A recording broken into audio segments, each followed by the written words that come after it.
Es el lugar donde descansan muchos de nuestros seres queridos y hoy vamos a conocer cómo funciona, porque hoy vamos a ver cómo es el día a día en el cementerio de Santa Catalina.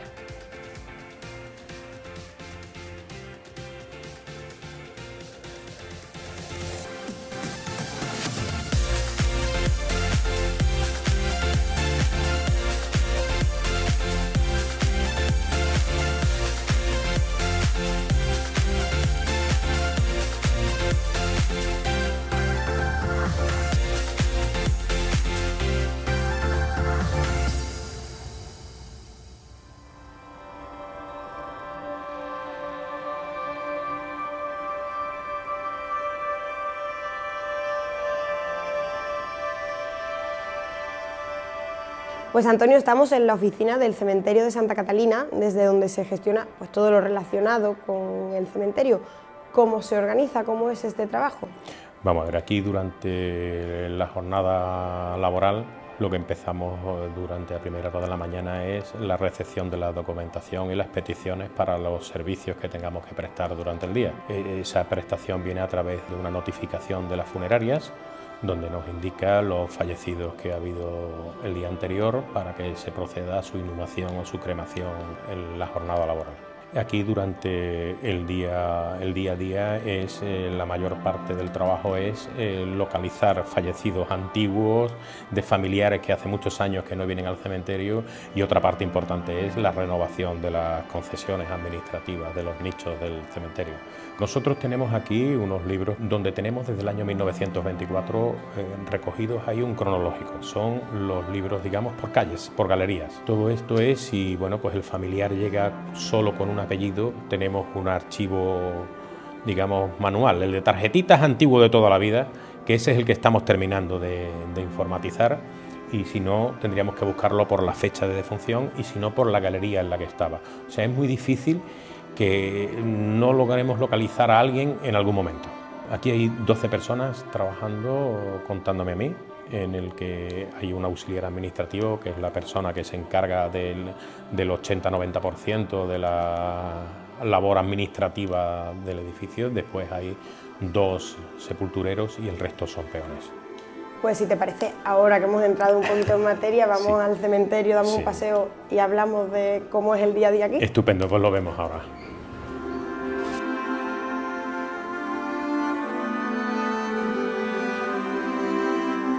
Aquí en Santa Catalina hay alrededor de 79.000 personas fallecidas. La capacidad del cementerio, como todos los cementerios, es relativa, porque cada nicho no es una única unidad de enterramiento, cada nicho puede tener los fallecidos de toda la familia completamente.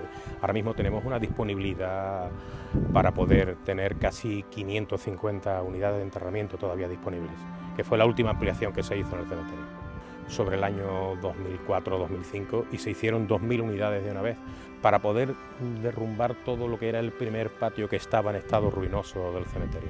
El índice de fallecimientos en la ciudad es del 1,5% diario, y lo que pasa que sí es cierto que el índice de inhumación no se mantiene increciendo, sino que se mantiene estable, y el de cremación es el que va subiendo. Por regla general, en la ciudad de Ceuta no es como existe en Madrid o Chiclana, que son los que más podamos conocer y demás. Las personas en Ceuta que optan por la cremación y después reinhuman las cenizas dentro del propio cementerio. Digo, no, es un tema que no llego a entender mucho, porque sí lo podrías enterrarlo en tierras directamente, no, pero optan por la cremación porque lo pidió el finado, y a la hora de todo esto lo reinhuman las cenizas en el nicho.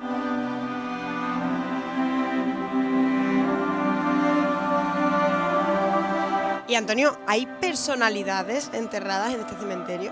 Sí, hay personalidades. Un cementerio que es tan antiguo como el nuestro siempre ha tenido comandantes generales enterrados, hemos tenido alcaldes, hemos tenido, digamos, el más conocido de toda la ciudadanía es el alcalde que fusilaron durante el principio de la Guerra Civil, Antonio López Sánchez Prado. Hay mausoleos aquí que son de los de principios del siglo, en los que podamos conocer pues el que era Ramón Jaúdene, el Panteón de Regulares, la familia Delgado. Todos esos son panteones que son verdaderas obras de arte, porque hay un ángel que es, digamos, el que me enamoró cuando yo empecé a venir de joven al cementerio a trabajar.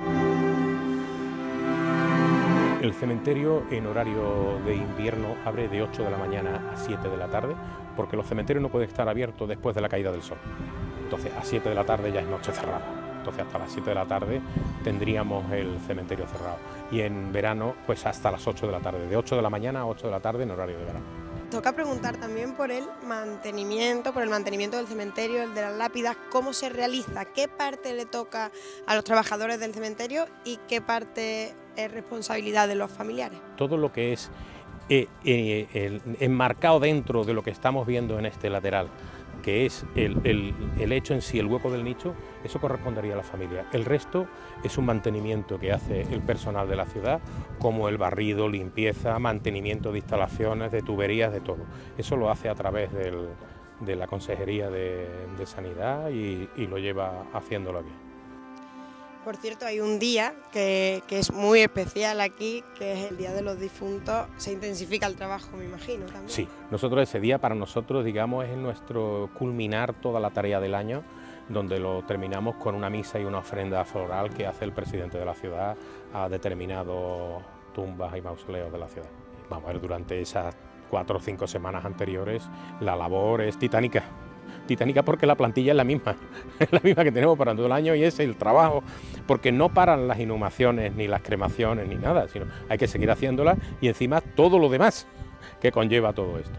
Aquí lo principal dentro del cementerio es el homenaje particular que hace cada familia a su fallecido, que ese es el que más nos tiene que llamar un poco la conciencia para mantener todo esto. Pero estamos justo al lado digamos, de la tumba en la que se hace a las personas fallecidas durante la guerra civil y demás, y en este acto es el día, el 14 de abril, que es el día de la proclamación de la República, sin ser el 1 de noviembre, es un 14 de abril, donde vienen pues, la mayoría de personas que tienen aquí fallecidos o simpatizantes de la opción política que estaba en ese momento.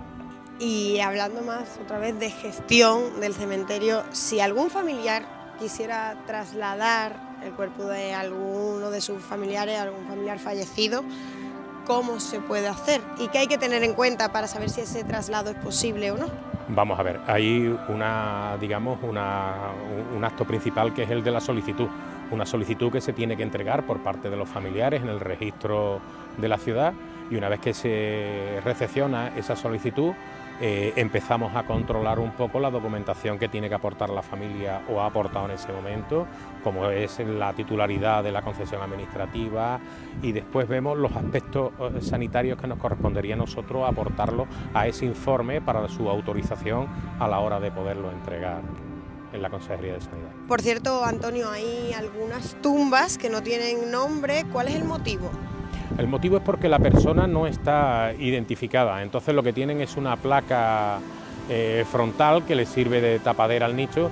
Entonces, como son los clásicos inmigrantes que aparecen o aparecieron en su época ahogados en la playa y demás, de los que al no tener documentación pues no tenemos nombre, y poner cadáver número 14 en la lápida no nos parecía normal. En esta ciudad se optó por no poner ningún dato distintivo. Sí está identificado el fallecido con su documentación que aporta la Policía Judicial, pero en el nicho no. ¿Qué pasa cuando fallece alguna persona sin recursos? ¿Cómo se gestiona su entierro? Bueno, cuando fallece una persona sin recursos en esta ciudad, los servicios sociales pues realizan un informe social de cómo es esta persona, de los recursos que tiene en sí, y si de verdad no tiene recursos de ningún tipo, la ciudad corre con todos los gastos del sepelio. Y bueno, Antonio, ya para terminar, toca hablar un poco más a nivel personal. Este es un trabajo en el que se viven momentos muy duros. ¿Cómo se sobrelleva, cómo es trabajar en el cementerio?